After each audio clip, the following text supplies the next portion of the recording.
Hello बच्चों, तो आज के इस वीडियो में हम घातांक के कुछ बहुत ही इम्पॉर्टेंट सवालों को हल करना सीखने वाले हैं। जैसे कि सवाल आपको यहाँ पर दिख रहे होंगे। अगर आप इस वीडियो को पूरा लास्ट तक देख लेते हो ना, तब आप इस तरह के घातांक के सवालों को हल करना काफ़ी आसान तरीके से सीख जाओगे। तो सबसे पहले सवाल में दिया गया है 64 के घात में 1/2, यानी कि किसी भी संख्या के ऊपर में कोई और एक संख्या रहता है ना, तो हम कहते हैं कि उस संख्या के घात में वो दूसरा संख्या है। जैसे कि इसे हम पढ़ेंगे 64 के घात में 1/2, या फिर आप इसे ऐसा भी पढ़ सकते हो कि 64 के पावर में 1/2। पावर या फिर घात दोनों एक ही बात है, ठीक है। अब इसे किस प्रकार से बनाएंगे, इसको बनाने के लिए हमें एक बात को ध्यान में रखना होगा कि 64 को क्या हम कुछ इस प्रकार से लिख सकते हैं। जरा ध्यान से देखना, मैं यहाँ पर लिखता हूं। क्या हम 64 को ऐसा लिख सकते हैं 8 गुणा 8? बिल्कुल लिखा जा सकता है, क्योंकि 8 गुणा 8 करोगे तो 64 होता है।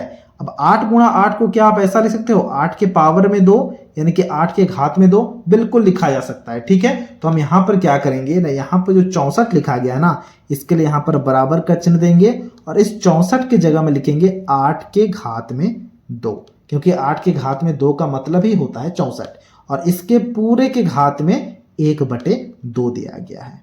ये बात हम समझ पा रहे हैं? बिल्कुल समझ पा रहे हैं। अब इसको हल करने के लिए मैंने कुछ फॉर्मूला लिख रखा है, जरा ध्यान से देखना। देखो यहाँ पर फॉर्मूला है, बेसिकली इसे हम कहते हैं घातांक के नियम।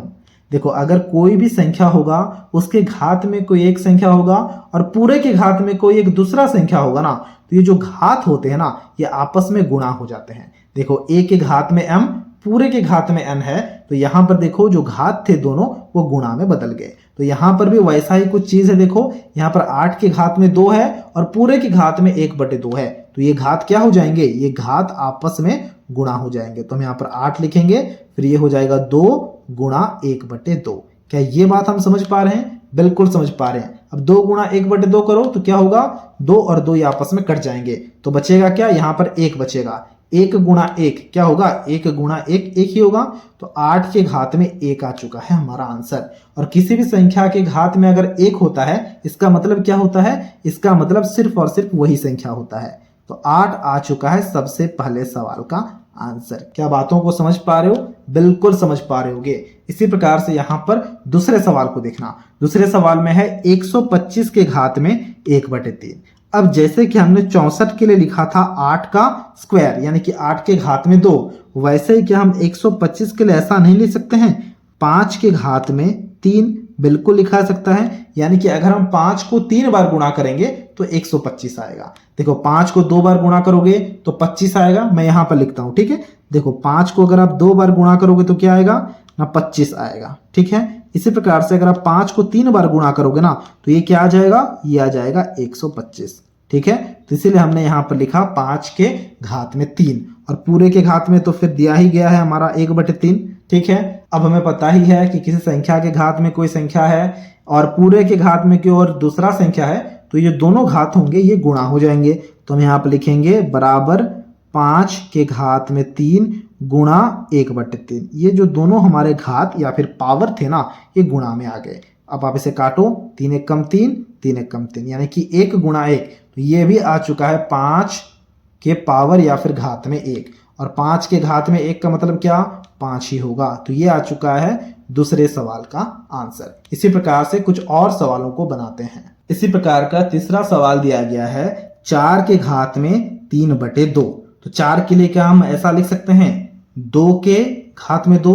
बिल्कुल लिख सकते हैं, यानी कि 2 को अगर आप 2 बार गुणा करोगे तो 4 आएगा, 2 दूनी 4 होता है। तो ये हमने लिखा, और पूरे के घात में दिया गया 3/2, तो हमने लिखा। अब क्या होगा, ये दोनों घात गुणा में आ जाएंगे, तो हम यहाँ पर लिखेंगे 2 उसके घात में 2, फिर इसको गुणा कर देंगे 3/2 के साथ।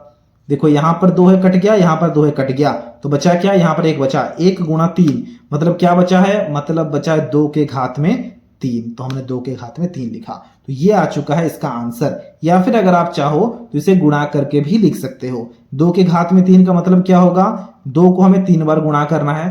चलो 3 बार गुणा कर लो, तो क्या आएगा, 2 दूनी 4 दूनी 8, तो हम यहाँ पर 8 लिखेंगे। तो 8 आ चुका है तीसरे सवाल का आंसर। अब हम चौथे सवाल को बनाएंगे। चौथे सवाल में थोड़ा सा हटके सवाल दिया गया, जरा ध्यान से देखना।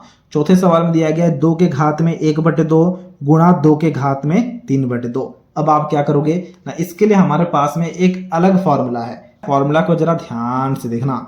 देखो फॉर्मूला हमारा ये कहता है कि अगर a के घात में m है गुणा a के ही घात में अगर n है ना, तो ये m और n आपस में जोड़ हो जाएंगे और घात में ही रहेंगे। देख पा रहे हो। वैसे देखो यहाँ पर 2 के घात में 1/2 गुणा 2 के ही घात में 3/2 है।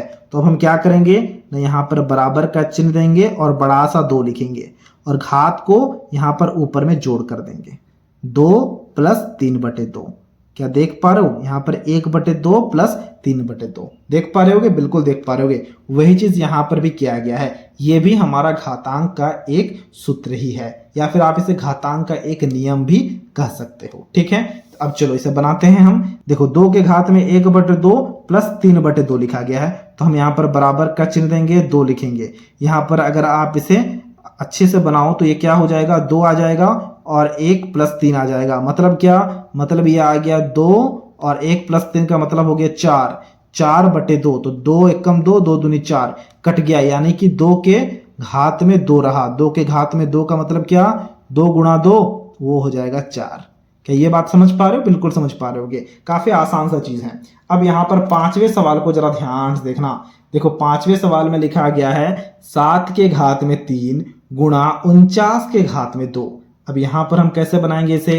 देखो फॉर्मूला क्या था, फॉर्मूला था कि अगर हमारे पास में कोई एक ही संख्या के अलग अलग घात आ जाएं और गुणा में आ जाए, तब हमारे घात यहाँ पर जोड़ हो जाते हैं। लेकिन यहाँ पर देखो 7 है और यहाँ पर 49 है, एक ही संख्या तो है नहीं। अब हम क्या करेंगे ना, अब हम क्या 49 के लिए ऐसा लिख सकते हैं, जरा ध्यान से देखना। 7 के घात में 3 को वैसे रखते हैं, गुणा को भी वैसे रखते हैं।